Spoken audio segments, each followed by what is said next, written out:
लगता है कि समाधान निकल जाएगा आमरण अनशन पर होने से। प्रयास तो है। विश्वास है। अपने आप पे विश्वास है, सरकार पे विश्वास है।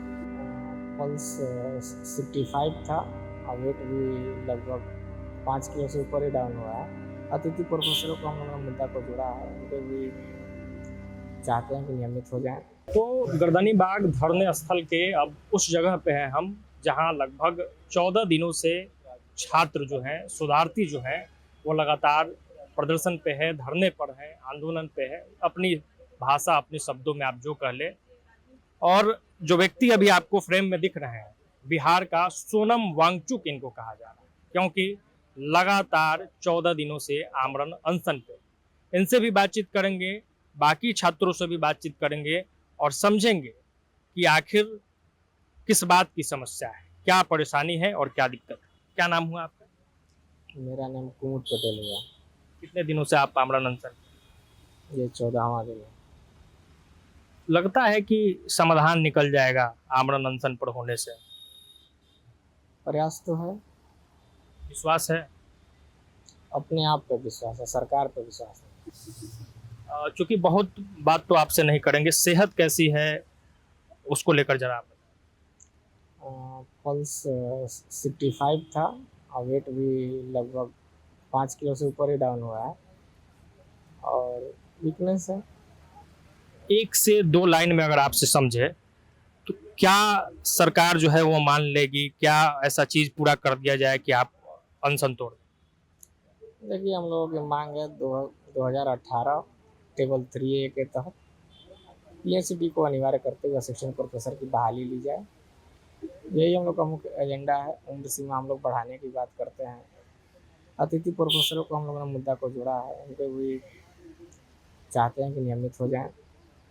डोमिसाइल सबसे बड़ा मुद्दा है बिहार के अंदर। वो डोमिसाइल हम चाहते हैं कि बिहार के सभी एग्जामों में, यही नहीं कि असिस्टेंट प्रोफेसर ही, सभी एग्जामों में डोमिसाइल लगाया जाए, क्योंकि बिहार के अगल बगल के राज्यों में डोमिसाइल लागू है और इन लोगों को बिहार के मेधा पर ही भरोसा नहीं है। सबसे बड़ा दिक्कत तो ये है। उन्हें पता होना चाहिए कि बिहार वैसे भी विद्वानों की भूमि रही है। नालंदा विश्वविद्यालय रहा है जहाँ विदेश से लोग पढ़ने आते रहे हैं।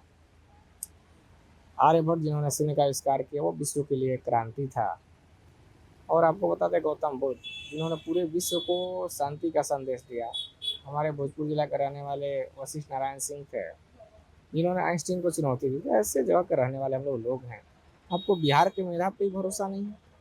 आखिर क्या चल रहा है बिहार के अंदर? जो लोग नियम परिनियम बनाने वाले लोग हैं, वो तो ऐसे लोग हैं जिनका आप जाके डिग्री का जांच कीजिएगा तो वो लोग ग्रेजुएट पोस्ट ग्रेजुएट से ऊपर नहीं होंगे। वो लोग शोध के बारे में क्या जानते हैं? वैसे लोग शोधार्थियों के लिए नियम परिनियम बना रहे हैं। तो ये तो हास्यास्पद है और बिहार के लिए दुर्भाग्य भी है। ये लोग चाहते हैं कि शिक्षा व्यवस्था का बेड़ा गर्क कर दें। इन लोगों की मानसिकता ही है कि उच्च शिक्षा को हम बर्बाद कर दें, बिहार से शोध को समाप्त कर दिया जाए। उसमें आप देख रहे होंगे बाहरी स्टेट के जो लोग हैं, नियम परिनियम बनाने में वही लोग ज़्यादा मात्रा में हैं। वो लोग चाहते हैं कि दूसरे स्टेट के लोग को ज़्यादा से ज़्यादा कैसे सेट करें। उनकी मानसिकता ये है।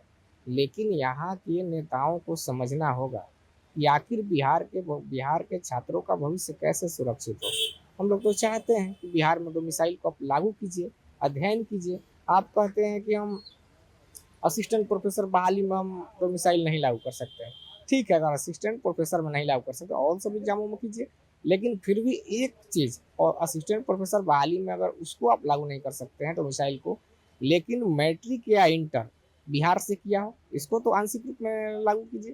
तो कुल मिलाकर शरीर कमजोर पड़ा है लेकिन हौसले बुलंद है। और इन्होंने वो पूरी कहानी बता दी कि आखिर अगर ये 14 दिन से भूखे हैं, ये 14 दिन से आमरण अनशन पे है, तो उसकी वजह क्या है, दर्द क्या है, समस्या क्या है और उसको ठीक कैसे किया जा सकता है। और यही हम ढूंढ भी रहे हैं कि आखिर छात्र आंदोलन पे आने को मजबूर क्यों है, लगातार इस तरह का प्रदर्शन धरना हो क्यों रहा है।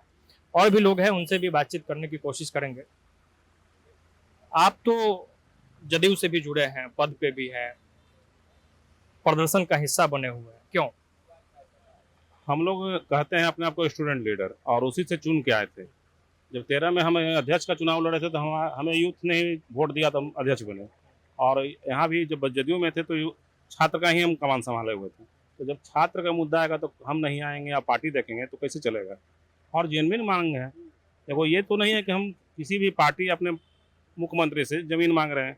अरे जो जिस पर आपने बहाली ली है, बीच में आपने जो लेक्चरशिप की बहाली लाई, अभी वो पूरा नहीं हुआ। 3 सब्जेक्ट के लोग अभी बहाल नहीं हुए और उसमें आप चेंजिंग ला दे रहे हैं। बिहार में रेगुलर बहाली नहीं आती है, 10-10 साल में आप बहाली लाते हैं। आपका सेशन लेट रहता है। 2014 से पहले अगर देख लीजिएगा तो मैट्रिक इंटर में मार्क्स नहीं उठता था। 2014 में मैंने ही जीतन राम मांझी से कृष्ण हॉल में मांगा था कि 60% ऑब्जेक्टिव किया जाए, तो उन्होंने 40% ऑब्जेक्टिव किया था, क्योंकि सीबीएसई का मार्क्स ज़्यादा उठता था मैट्रिक या इंटर में। तो यहाँ पर बहुत से कारण हैं और एक बैग चेंजिंग लाना, उम्र सीमा घटा दिए। अतिथि शिक्षक जो काम करते हैं 1 साल कहीं कार्यरत रहते तो उनको 2 नंबर मिलता है। 5 साल हाईएस्टली लिया जाता था, 10 नंबर उनको ऐड होता था। कहीं ना कहीं 5 साल से 10 साल से उस लोभ में पढ़ा रहे हैं, दूसरा काम नहीं कर रहे हैं। आज 43 से ऊपर उनका उम्र हो गया, आप उनको एक बेरोजगार कैसे कर दीजिएगा? उनका जीवन यापन कहाँ से होगा? आपको वोट दिया, एक उम्मीद पर दिया है, आप सरकार में हैं, आप हमारे मंत्री हैं, मुख्यमंत्री हैं, और इस चीज़ को आप एक बैग चेंज कर रहे हैं। अभी बहाली जो कंप्लीट नहीं हुई, आपको तो उसी रोस्टर के हिसाब से लेना चाहिए था। हम लोग वो डिमांड है, सारे लोग कहते हैं कि आपका डिमांड सही है, पर मान क्यों नहीं रहे हैं? अच्छा, 14 दिन हो गया है और आप भी छात्र नेता है, मतलब कि नेता है। कहानी लग रही है कि लंबी होगी, मांग इतना जल्दी माना जाए ये तस्वीर अभी तक तो दिखी नहीं है। तो इन लोग के साथ रहिएगा डटे हुए। पद रहे या न रहे, छात्र के नाते, छात्र नेता के नाते फर्स्ट डे से हैं, जब तक हमारी अंतिम लड़ाई रहेगी तब तक रहेंगे। कुमुद भाई के साथ रहेंगे, और आज से नहीं, कुमुद भाई से हमारे 14 साल से मित्रता है। और फर्स्ट डे बैठने से पहले भी बात हुई थी, तो हम बोले थे कि पार्टी आए या ना आए, हम आपके साथ हैं और हमेशा साथ रहेंगे। अंकित जी, क्या स्थिति है? ये लगातार अलग अलग तरह का आंदोलन जो है देखने को मिल रहा है, बिहार ही नहीं देश भर में, क्यों ऐसा हो रहा है?